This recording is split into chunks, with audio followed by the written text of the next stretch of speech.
Welcome back to all of you. We are discussing about the animal tissues. In regards of this animal tissues, we have already discussed about the epithelial tissue, where it is presented, what is its function, how it is presented. This all we have discussed in the previous video, and now we are going to discuss. That means I am going to explain about the second type of animal tissues, that is connective tissue.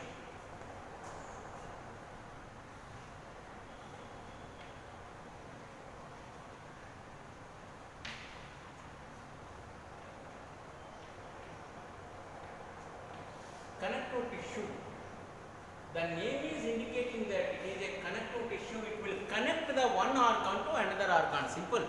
It connects the one organ to another organ by different ways. It may be connect to direct contact, direct connection, or it may supply the materials or in some other way. So, but it is a connective tissue. It will connect the one organ to another organ of our body. That is the major primary function of this connective tissue. Okay, and based on the structure and the location as well as the position of this connective tissue, it has been classified into three types. Loose connective tissue. I am not taking the full form here. CT means connective tissue. Dense connective tissue,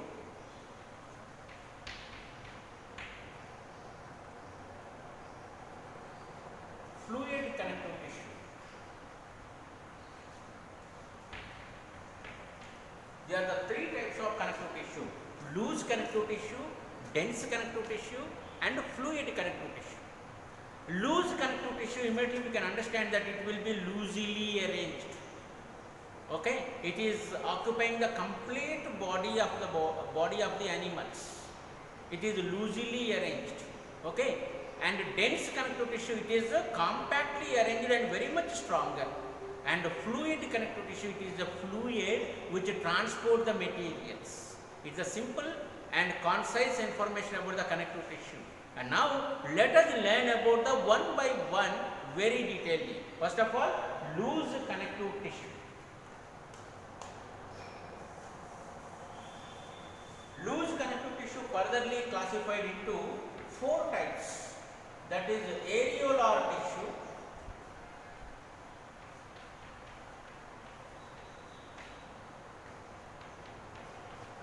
tendons,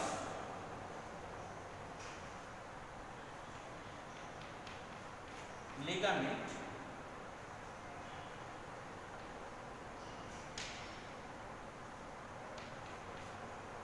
adipose tissue,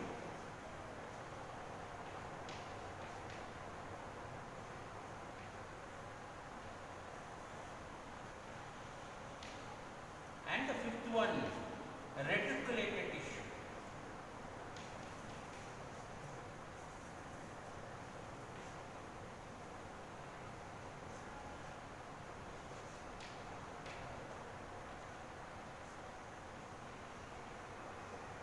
There are the five types. The last one, only some particular areas it will be presented, but we also should learn that one also. Okay, these are the five types of loose connective tissue. Loose connective tissue. Let us learn one by one. Areolar tissue. It is a primary connective tissue. Loose connective tissue. It is occupying the complete area of the body, and it will give the framework. It will give the framework. Framework means, suppose if you take the liver, the shape of the liver is like this liver. So the shape of the liver will be like this, and this is the framework, the outer structure will be provided by the areolar tissue. The kidney is like this, and the shape is provided by the areolar tissue. The lungs are in this way. The shape is given by the areolar tissue. The brain is this way. It is given by the areolar tissue. That means the framework. Suppose if you want to prepare something, you will be having the sketch and you will be having the framework first. Based on that framework, the total molding will be taking place. The total structure will be formed. In the same way, the complete framework is given by areolar tissue. It is a loose connective tissue. And also, it will be connecting the one organ, internal organ to another internal organ. It will connect the one internal organ to another internal organ. The total framework for the internal organs is given by the areolar tissue.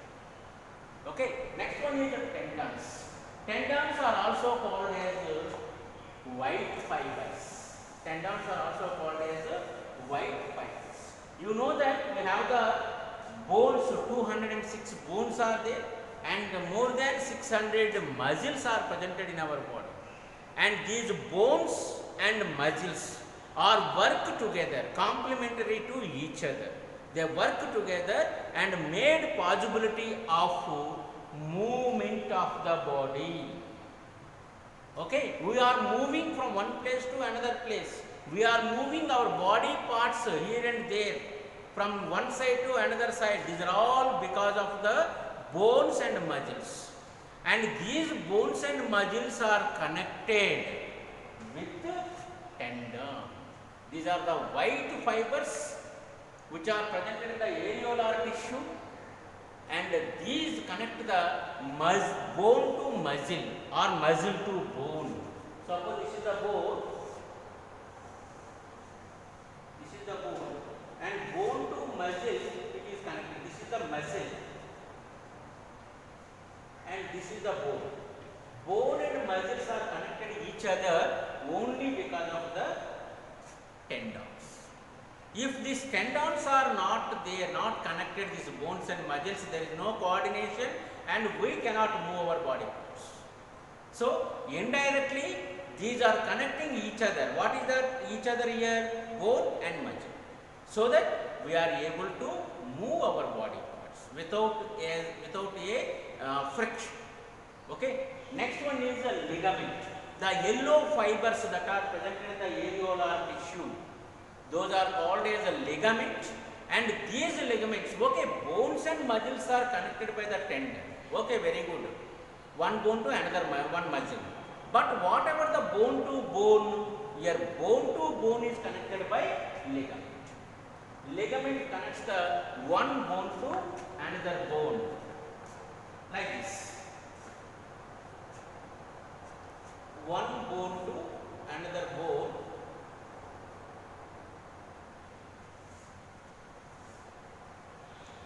So here it is connected. This is called ligament. Yellow fibers are presented here. This is called as a ligament. It is like a lubricant. It is like a lubricant. What is the meaning of this lubricant?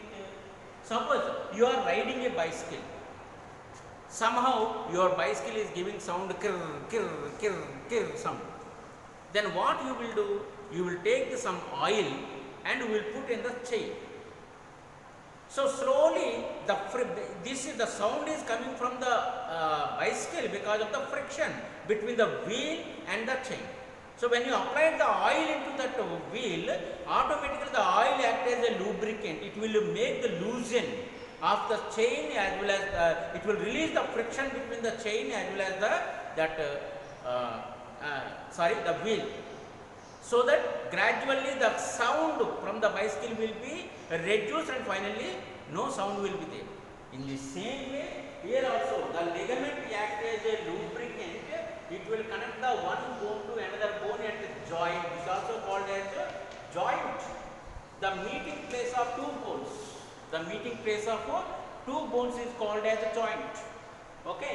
So at the joints, the yellow fibers that are present at the joint, these will connect the one bone to another bone and make possibility of movement of the bones.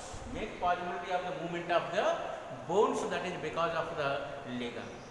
So the ligament and the tendon as well as the areolar tissue, these three working continuously, simultaneously together and these are working together complementary to each other, so that there is a possibility of moving from one place to another place. Otherwise our body will not be moved. If it is moved also, there will be friction if there is no ligament. If there is no movement, if there is no ligament, it will be friction. If there is no tendon, no movement at all. Okay, if there is no areolar tissue, no shape of the organs.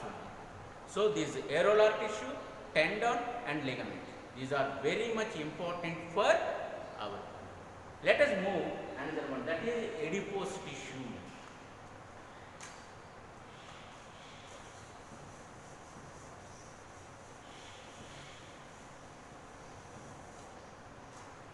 See, we have the food daily, morning breakfast, afternoon lunch, evening snacks and night dinner. In between we have something like that. Some people likely to eat much food, more than the required quantity. When such people are eating more than the required quantity, the extra food, usually the food is having the some kind of fat content in our body. Fat content will be presented in the food.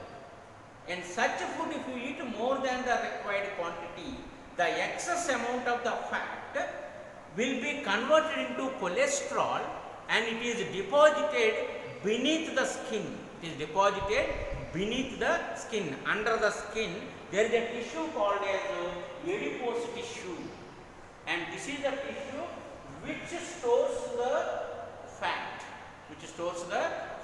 It is a yellow color tissue. The cells in the adipose tissue are called as adipocytes.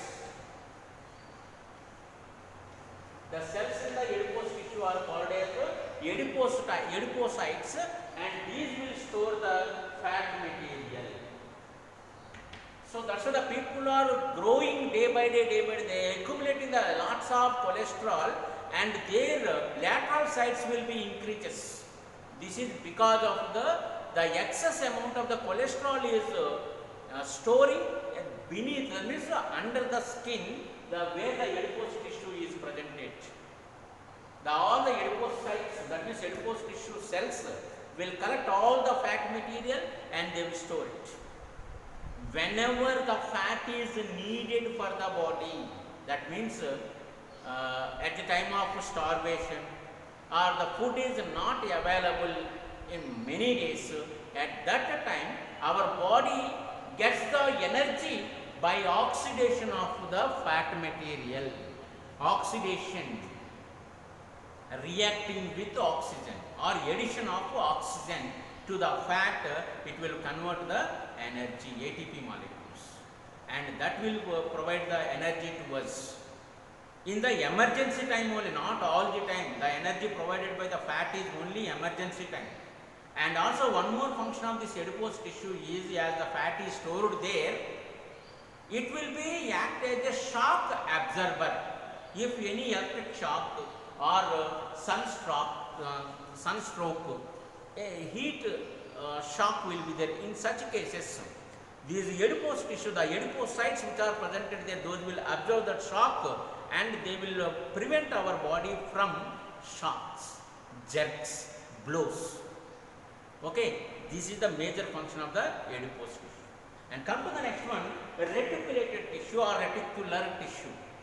It is also, it is like a network. It is like a network, and it is mostly present in the spleen, as we discussed already. If you take the structure of the stomach like this, behind the stomach there is a structure called as spleen. We will get this one in the coming chapters. The spleen, this is the spleen, and the spleen is completely formed by the reticulated tissue or reticular tissue. Okay, and spleen is a major part where all the blood cells will be destroyed. The old and torn out blood cells will be destroyed here, and also the blood cell, the red blood cells will be produced from this part, from the spleen, in the babies, that means below 5 years age.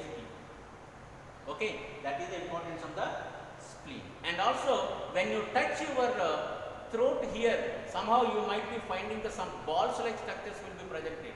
Those are called as tonsils, and those tonsils also formed by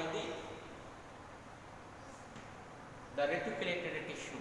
Simply we can say, when you take the more ice creams, you will be having this area will be bulged out, tonsils, that is called as tonsils, and those tonsils also prepared or made by the reticulated tissue or reticular tissue. It's like a network, it's like a network like structures. Okay, thank you very much. This is about the loose connective tissue.